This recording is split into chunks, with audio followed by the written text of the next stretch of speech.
Assalamualaikum warahmatullahi wabarakatuh.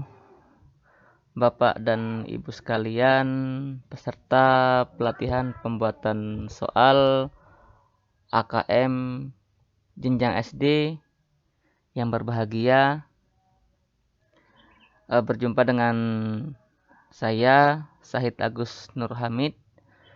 Dalam pertemuan ini kita akan membahas mengenai karakteristik dari soal-soal AKM, di mana AKM ini nantinya akan dilaksanakan pada tahun 2021 ini. Dalam hal ini kita akan membahas mengenai bagaimana mempersiapkan dan mengembangkan soal-soal untuk asesmen ini nantinya. Baiklah, kita akan lanjutkan. Fokus dari pengembangan soal dalam hal ini adalah fokus pada penalaran, yang mana kemampuan literasi dan numerasi ini sangat menentukan bagi keberhasilan siswa dalam menyelesaikan persoalan-persoalan yang berkaitan dengan penalaran. Jadi, fokusnya berkaitan dengan kehidupan nyata, dan soal nantinya itu berbentuk narasi. Ada teks, ada data, ada gambar, grafik, dan lain sebagainya. Mengapa? Karena siswa dituntut untuk peduli terhadap bacaan di sekitarnya, peduli terhadap grafik, gambar, dan lain sebagainya. Itu akan meningkatkan kemampuan literasi siswa. Selanjutnya, dalam hal ini akan ada dua soal yang akan kita bahas, yaitu soal literasi dan soal numerasi ataupun literasi matematis. Ada teks sastra dan fiksi pada soal literasi, yang mana aspek referensi dari teks ini nantinya berupa sesuatu yang fiktif atau berkenaan dengan sastra. Ada imajinasi dan hal-hal yang tidak nyata. Lalu akan ada sajian teks informasi berupa data faktual, data-data ilmiah, ataupun teks-teks informasi sehari-hari berupa iklan, dokumen, grafik, berita, brosur, dan lain sebagainya. Di sini nantinya akan disajikan dalam bentuk soal, dan siswa diharapkan dapat memahami sajian teks-teks yang diberikan, baik berupa teks sastra maupun teks informasi. Di sini ada komponen AKM, yaitu ada 3 pokok besar: konten, proses kognitif, dan konteks. Dalam literasi dan numerasi terdapat bagian-bagian tertentu. Konten pada literasi berupa teks informasi dan teks sastra, seperti yang telah saya sampaikan sebelumnya. Sedangkan pada numerasi, kontennya dia lebih kepada sesuatu yang bersifat matematis, aljabar, bilangan, geometri, pengukuran, data, dan ketidakpastian. Inilah keseluruhan konten dari AKM itu nantinya. Selanjutnya, untuk proses kognitifnya, pada literasi itu menemukan informasi, menginterpretasi, dan integrasi, serta mengevaluasi dan merefleksi sebuah bacaan. Sedangkan pada numerasi ada jenjang pemahaman, penerapan, dan penalaran. Konteksnya, di sini setiap sajian informasi atau teks yang diberikan itu mengandung sebuah konteks, yang mana konteks tersebut mencakup 3 bagian besar, yaitu konteks personal atau kepribadian, lalu konteks sosial budaya, gaya hidup, hal-hal yang sedang menjadi tren saat ini, dan lain sebagainya. Serta konteks yang selanjutnya adalah konteks saintifik, berkenaan dengan ilmu pengetahuan dan teknologi. Pada numerasi juga, konteks yang disajikan berbentuk 3 hal ini. Meskipun soal-soal nanti berbentuk aljabar, bilangan, dan lain sebagainya, namun konteksnya tetap mengacu pada personal, sosbud, dan saintifik.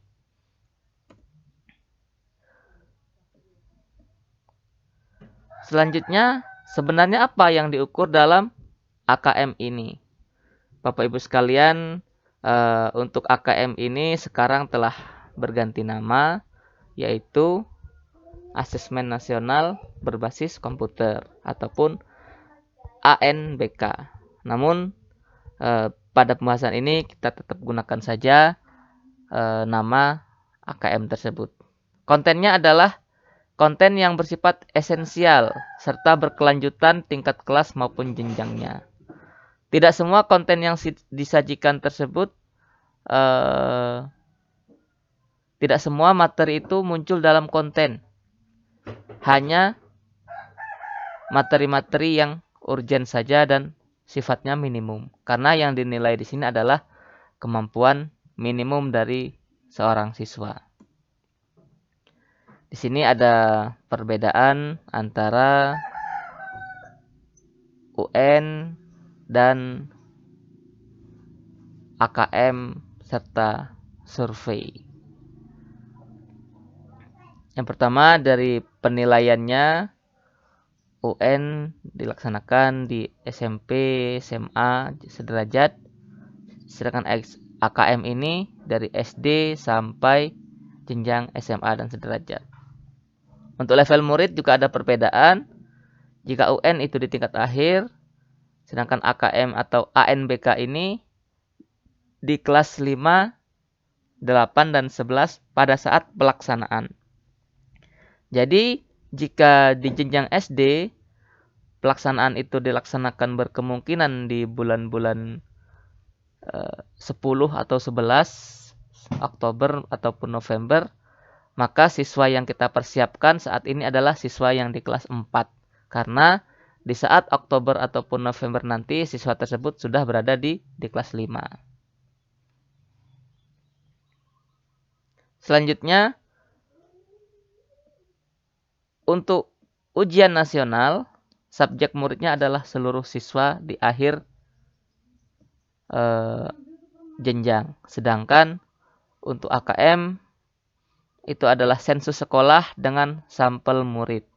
Jadi berkemungkinan siswa yang dipilih nanti berbentuk sampel berapa yang dipilih. Untuk tingkat jenis stack, high stack. Kalau AKM ini low stack. Selanjutnya, untuk model soal, ada pilihan ganda dan isian singkat. Itu pun hanya pada matematika, isian singkatnya. Sedangkan pada AKM, itu bervariasi model soalnya. Sehingga siswa benar-benar harus mampu memahami dan mampu menyelesaikan tantangan-tantangan dalam soal AKM tersebut. Ada pilihan ganda, ada pilihan ganda kompleks, menyodohkan, isian singkat, dan uraian. Lalu periode tesnya adalah 4 hari. Sedangkan untuk AKM ini periode tesnya 2 hari. 1 hari untuk literasi serta survei karakter berkemungkinan. Selanjutnya hari yang lain untuk numerasi dan survei lingkungan belajar. Sedangkan moda pelaksanaan untuk UN itu semi online. Biasanya SMP dan SMA itu menggunakan server. Sedangkan untuk AKM ini ada yang full online ada semi online dan offline. Untuk offline itu disediakan pada sekolah tertentu. Selanjutnya, bagaimana kita mempersiapkan siswa agar dapat ataupun terbiasa menyelesaikan nantinya mengerjakan soal-soal yang disajikan. Tentunya salah satunya mempersiapkan siswa dengan pembelajaran yang mengedepankan literasi dan mengedepankan karakter-karakter. Lalu tidak benar dengan cara ngedrill soal-soal karena siswa cenderung mengedepankan hafalan jika kita beri mereka soal-soal terus. Lama-lama mereka akan menghafal. Tidak pada memahami literasi yang seharusnya harus mereka miliki kemampuan tersebut. Dan selanjutnya untuk menyiapkan siswa juga nantinya akan ada sampel siswa-siswa yang terpilih untuk mengikuti AKM ini. Setelah kita memperoleh data-data siswa tersebut, tentunya kita juga harus menyiapkan agar mereka terbiasa dengan laptop, agar mereka dapat mengoperasikan soal-soal ataupun hal-hal pokok yang nanti dibutuhkan dalam pengerjaan soal, seperti cara memegang dan mengoperasikan mouse, lalu cara ngedrag, lalu cara memilih dan menggerakkan kursor dan lain sebagainya. Hal-hal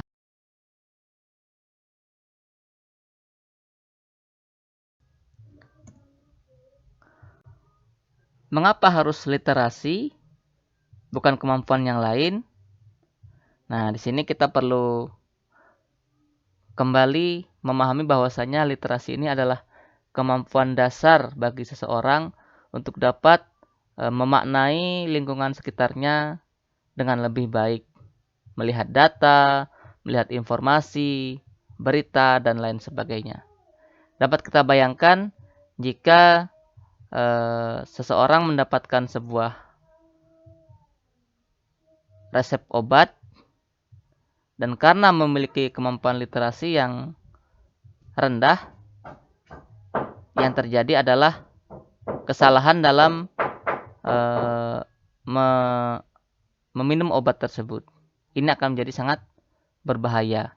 Ataupun ketika seseorang membaca resep sebuah masakan, tentu membutuhkan kemampuan literasi yang baik sehingga dapat mengikuti sesuai dengan perintah yang ditunjukkan. Dan banyak sekali tentunya hal-hal yang berkaitan dengan kemampuan literasi dasar untuk dapat memahami sebuah prosedur, petunjuk, ataupun hal-hal lain yang bermanfaat bagi dirinya.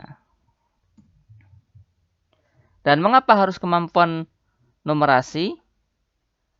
Mengapa tidak kemampuan yang lain seperti kemampuan sosial misalnya, kewarganegaraan, ataupun bidang mata pelajaran agama, seni budaya, dan lain sebagainya? Mengapa hanya literasi dan numerasi yang disajikan dalam soal AKM nantinya?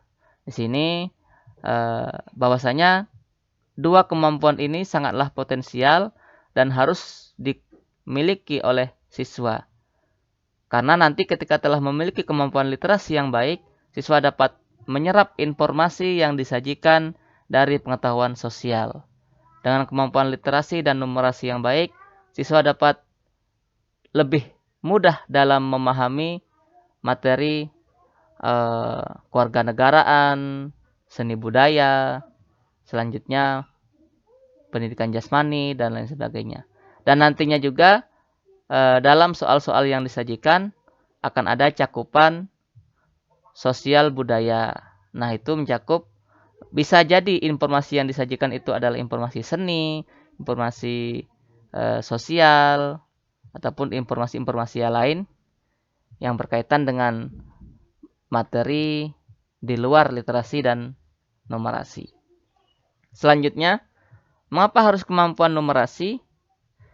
Dapat kita bayangkan ketika seseorang memiliki jumlah uang yang banyak, lalu pergi ke pasar, namun tidak begitu cakap dalam berhitung. Selanjutnya tidak begitu cakap menaksir, menawar, ataupun membandingkan antara harga satu dengan harga yang lain. Jika itu terjadi, maka seseorang itu secara tidak sadar akan memperoleh kerugian ataupun dimanfaatkan oleh orang lain. Selanjutnya misalnya seseorang memiliki sebuah tanah yang potensial. Lalu dia tidak memahami harga tanah tersebut, harga jual, harga beli, keuntungan yang diperoleh, lalu persentase untuk orang-orang yang telah membantunya ataupun mungkin memberikan bonus kepada calon pembeli agar tertarik dan lain sebagainya, maka jika tidak memiliki kemampuan numerasi yang baik, seseorang akan menjadi sangat rugi. Inilah mengapa kemampuan literasi dan numerasi itu sangat dicanangkan oleh pemerintah untuk disajikan dalam bentuk persoalan melalui AKM nanti. Selanjutnya, ruang lingkup kompetensi. Di sini ada lingkup literasi, ada teks fiksi dan teks informasi dengan kontennya adalah menemukan informasi. Pada teks fiksi berupa mengakses dan mencari informasi dalam teks ataupun informasi yang tersurat.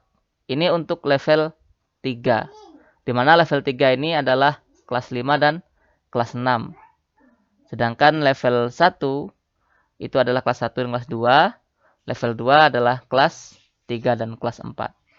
Untuk AKM nasional ini nantinya yang akan disurvei adalah siswa di level 3, yaitu di siswa kelas 5. Ini adalah kontennya berupa yang pertama menemukan informasi, lalu yang kedua memahami teks secara literal berupa kejadian, karakter, setting, konflik, dan alur. Ini pada teks fiktif. Sedangkan pada teks informasi, pemahaman teksnya berupa ide pokok dan ide pendukung.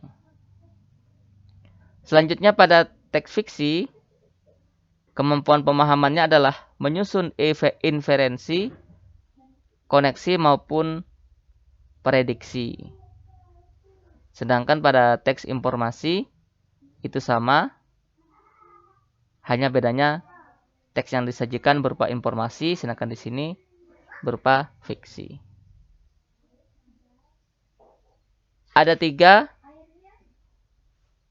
pembahasan pada penyusunan inferensi, koneksi, dan prediksi ini, yaitu menyimpulkan perasaan dan sifat tokoh, juga latar kejadian lain secara rinci. Sedangkan pada teks informasi berupa menyimpulkan perubahan kejadian, menyimpulkan prosedur, ataupun gagasan. Pada teks fiksi, selanjutnya adalah kesimpulan berdasarkan grafik, gambar, tabel dalam teks fiksi, serta membandingkan hal utama yang ada pada teks. Hal ini dalam teks informasi juga sama, bagian B dan C-nya. Kita lanjutkan pada konten mengevaluasi dan merefleksi antara teks fiksi dan teks informasi itu sama, yaitu menilai format penyajian dalam teks berupa menilai kesesuaian ilustrasi dengan isi teks. Subkonten yang kedua, merefleksi isi wacana untuk pengambilan keputusan, menetapkan pilihan, dan mengaitkan isi teks dengan pengalaman pribadi.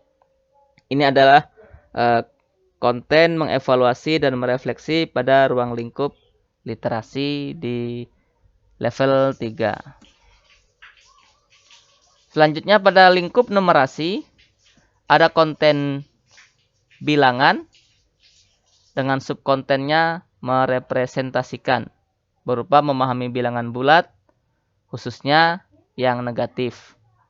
Lalu bilangan desimal dengan 2 angka di belakang koma, persentase dalam bentuk pecahan atau sebaliknya. Serta mengetahui posisi bilangan desimal pada garis bilangan serta posisi bilangan bulat termasuk bilangan bulat negatif.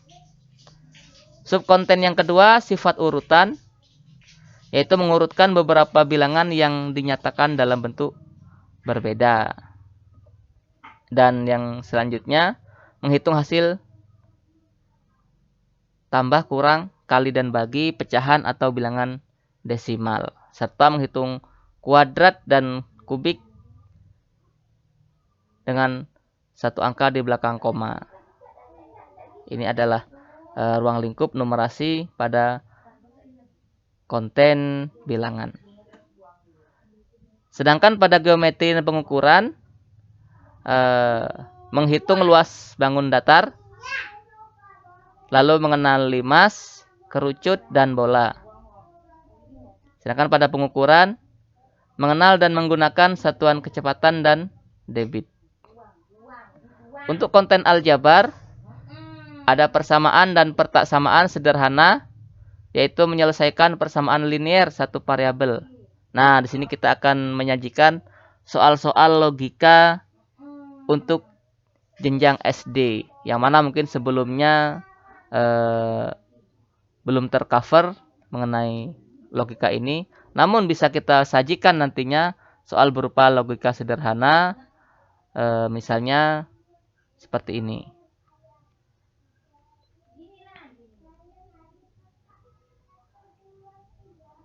Uh, 2x tambah 3 sama dengan 7. Siswa mencari bilangan x-nya. Lalu relasi dan fungsi itu menentukan suku ke n pada pola bilangan sederhana. Misalnya mencari suku yang keberapa dari sebuah pola bilangan. Untuk skala itu menentukan bilangan yang tidak diketahui. Lalu untuk data dan representasinya itu membaca data yang disajikan dalam tabel, diagram, termasuk cara pengumpulan dan cara penyajiannya. Bapak Ibu sekalian yang berbahagia, selanjutnya sedikit kita akan coba contoh soal literasi.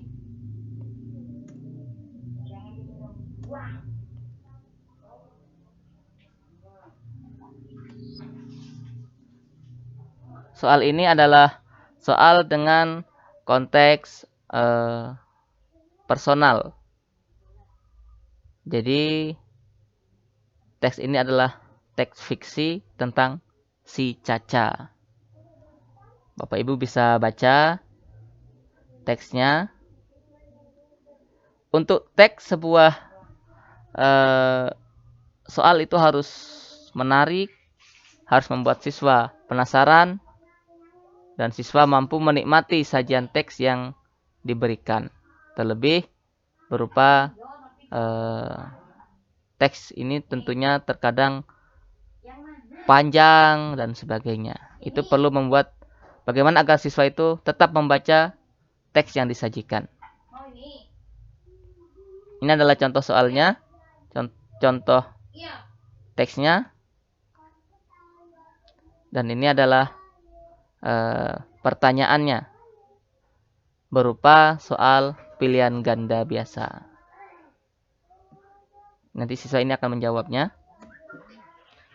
Dan sekarang soal numerasi.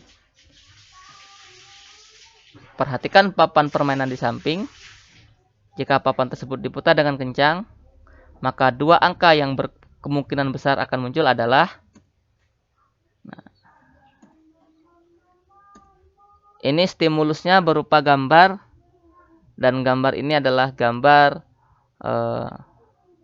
papan putar ya, atau mungkin ada nama yang lainnya. Dan siswa diminta untuk menyimak gambar ini dengan seksama serta menebak berkemungkinan bagaimana pola pikir siswa itu bisa kita pahami nantinya setelah mereka menjawab pertanyaan tersebut.